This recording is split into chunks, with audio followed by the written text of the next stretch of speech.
Okay, first off I'm going to try putting my polarized sunglasses over this lens. We're at Surprise Island, integrated multi-trophic aquaculture site, West Coast BC. Down below me here I've got Dave McKergan.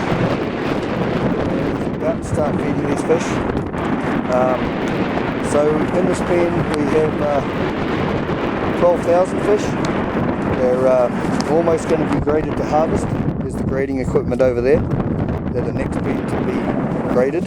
They're in pretty much the top density that they're going to be in their lives, and so this is almost one of their final feedings, well, before they get handled.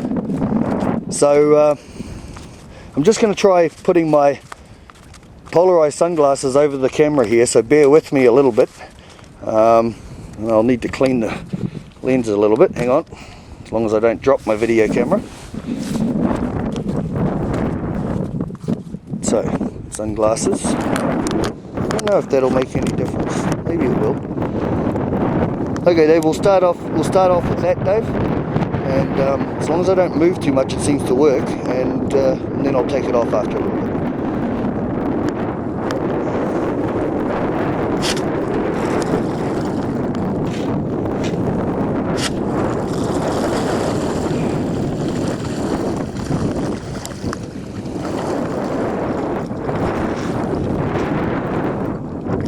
So you want to feed a little slow at the beginning just to get the school up off the surface, off the bottom, I'm sorry, and up in schooling. And then with these guys, once they're there, you've really got to give it to them.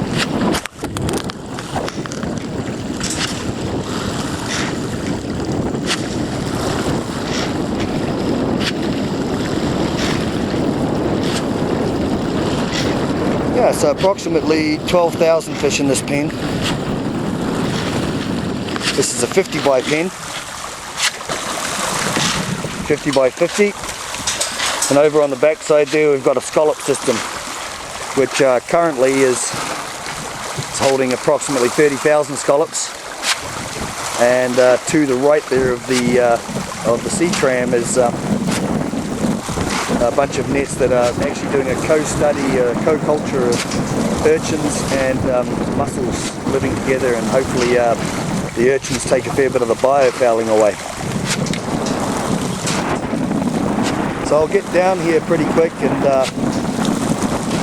get a little closer to this pen and see if we can see some, or I can get you a little bit closer to the fish. So of course spread is a key thing.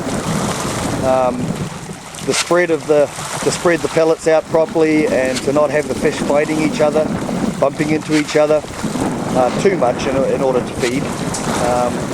That's definitely to do with the rate and the spread that you feed the fish at. These guys are going to get approximately 175 kilos in this feeding, and so it's a lot of hand feeding. I think to date on the whole farm, Dave and I have basically hand fed well over 100 tons now of feed. In 25 kilo bags, as Dave's putting into the bucket right now. So it's been a long process. These guys have been on site for 27 months. This is 26 months. And the biggest guys out of this pen will be harvested within the next 3 weeks. Just jump down here. So there are some nice fish in here.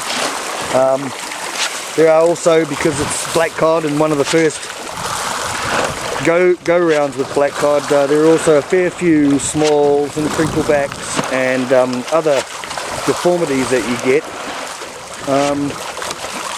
But in general, I like to think that deformities living in the pen after 27 months probably means we've looked after them pretty well.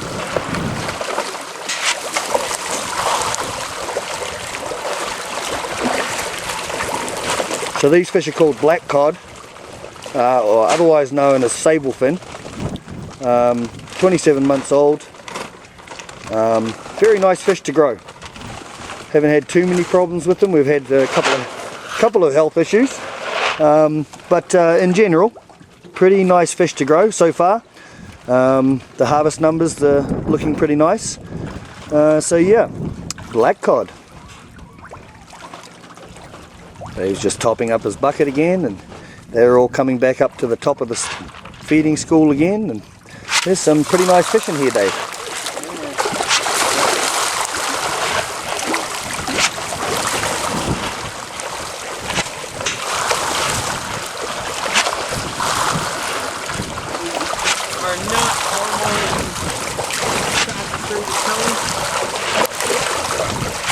See if I can get the glasses over it again.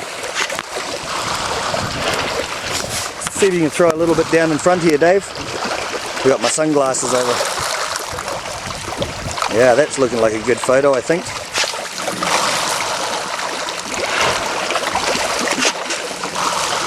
So these guys are eating regular fish feed. It is all fish meal and all fish oils. No antibiotics.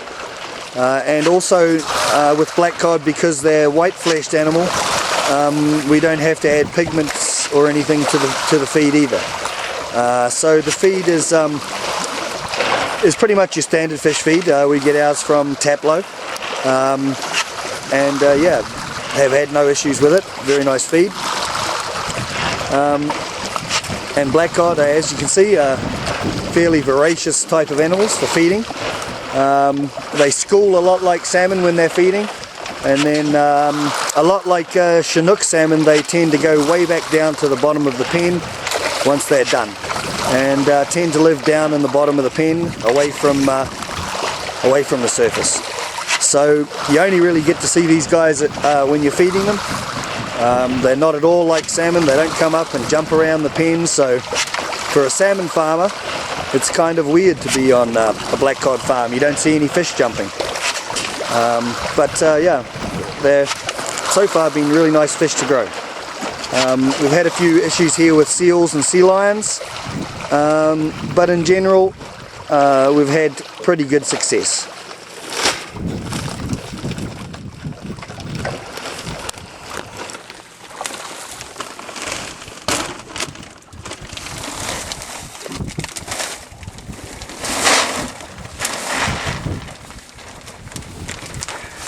Kilos in. Going. This used to traditionally be done pretty much all day. And a lot of it's become mechanized, but this is still a much funner way to do it. By hand, you get used to it.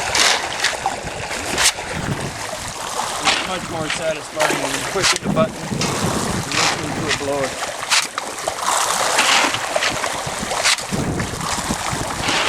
However, not practical on large sites.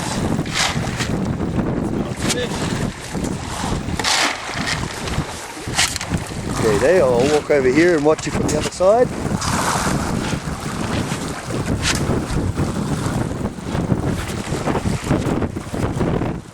As we look down the farm, the whole right hand side of this farm is for fish, and then the left hand side out to my left here we've got the scallops, which intercept the fine particulates, and then outside of that, there's our footpath, and our compressor for running our uplift system, and some scallop nets that have just been, the scallops have just been moved from those nets into new scallops and into new droppers within the sea system tramway.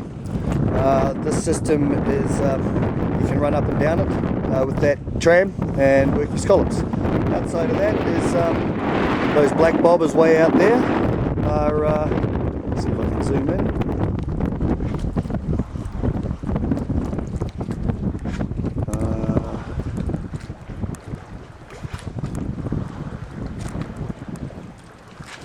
Can't zoom in.